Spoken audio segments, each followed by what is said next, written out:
Due to the great reception of my previous video talking about the now gone faction skins, I want to continue talking about more missing content that was lost with the transition from CSGO to CS2. But this time it's going to be a little bit something that's more obscure than just map faction skins. This time I want to talk about the missing game modes. But you might be asking, missing game modes? We already have every game mode in CS2. We have deathmatch, casual, and competitive. That's all there was to CSGO, right? Wrong. And I understand the confusion as the majority of the player base just played CSGO for the diffuse game mode, plus casual and deathmatch to warm up. However, there was a time when additional game modes for CSGO were part of its original marketing in order to draw in a wider audience.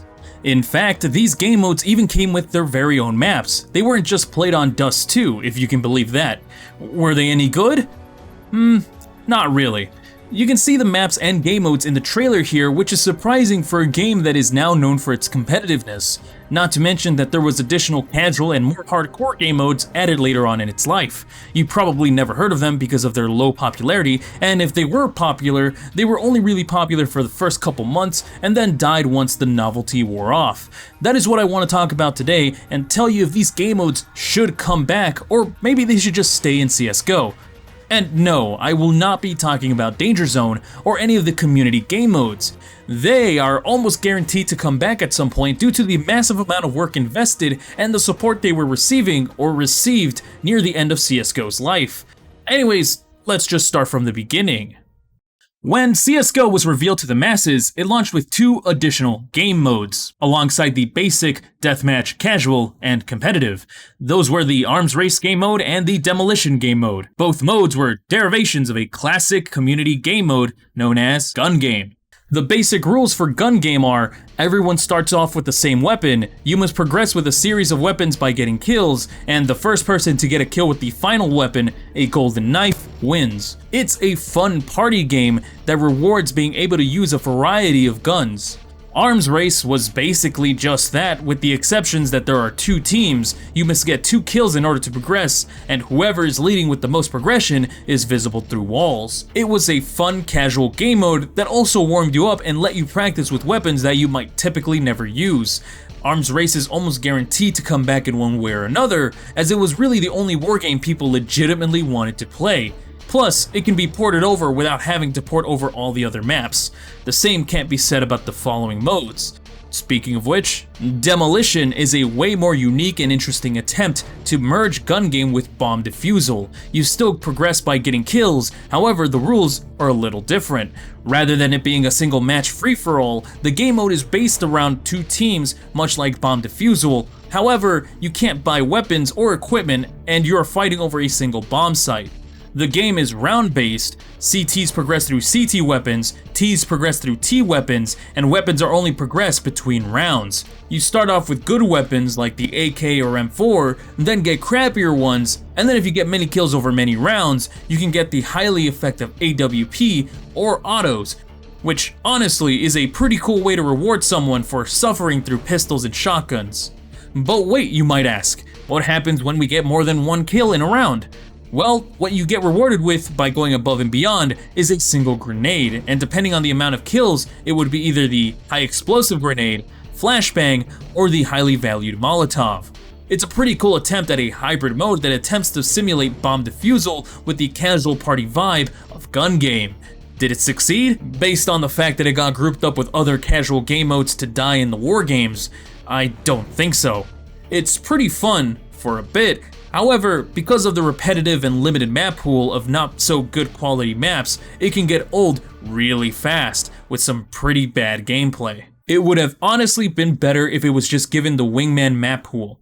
Will it come back? While I personally would like Valve to bring back Demolition and improve on it, it really is a case of trying to please everyone, yet pleasing no one. Why play Demolition when you can just play Arms Race, casual or retakes, which we will touch on later. On to the final war game, which was added much later in CSGO's life cycle, and by later, I mean 5 years later. Flying Scoutsman is a wackier mode compared to the previous 2. All players fight each other on low gravity, shooting each other with perfectly accurate scouts, all while playing bomb defusal.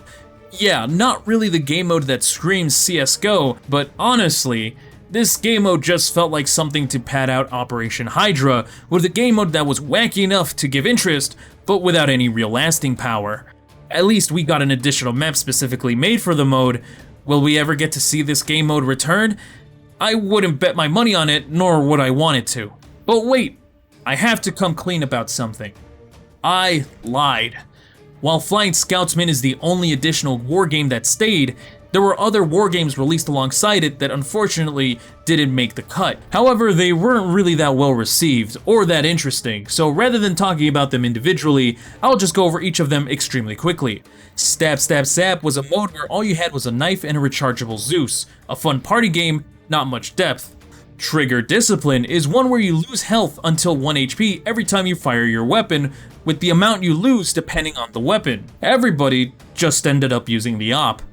Boom Headshot is a mode where, you guessed it, it was headshots only. Again, a fun party mode for a goof, but quickly got boring. Hunters Gathers was a game mode where every time you killed someone, they dropped a dog tag that the killer must collect, and the team with the most by the end of the match won. Different weapons awarded more dog tags, and this was pretty much just a modified kill confirmed from Call of Duty. And finally, Heavy Assault Suit, where you could buy a heavy armor suit that reduced a lot of damage for a whopping $6,000. It was okay. Finally, the last but definitely not least game mode not brought over to CS2 is Retakes. This mode was based heavily on a community favorite which aimed to train people on how to effectively retake a site while having the limiting factor of having a bomb already planted. The differences in the official game mode being that players didn't buy their equipment, instead they got loadouts to select, and they spawned on specific locations. This was definitely the king of all alternative game modes because it was a fun, bite-sized mode that actively trained your main CS skills above the weapon comprehension.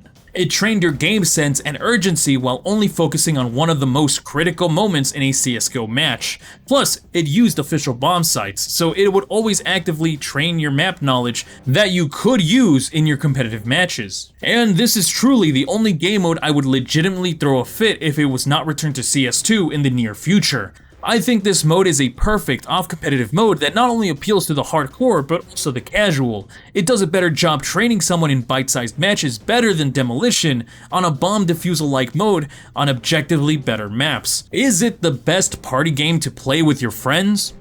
No, not really. Is it the best way to unwind like a true casual experience? Not really either, but it is the closest thing to Counter-Strike you can get in a bite-sized package. And those were all the game modes that weren't brought over to CS2 from CSGO, at least not yet. Now that we took a look at the history of alternative game modes for CSGO that were missing in CS2, we have one burning question to ask. Does Counter-Strike really need to have these modes? After all, Counter-Strike is not a casual game at its core. People aren't here to lollygag. That's what Team Fortress 2 is for. Or was. You know what? I say yes. Variety in any game, competitive or not, is a good way to keep a community happy. Sometimes people just want to play something outside the core game while still playing the game they love. Technically, Call of Duty has gun game, and Overwatch has objective-based game modes. But both of those games objectively suck, so I'd rather just have Arms Race and Retakes, please. Thank you, Valve, please fix. But now I want to hear from you. What are some of the game modes from CSGO that you truly miss and would wish to come back for CS2? Which one do you think are the best for the future of CS2?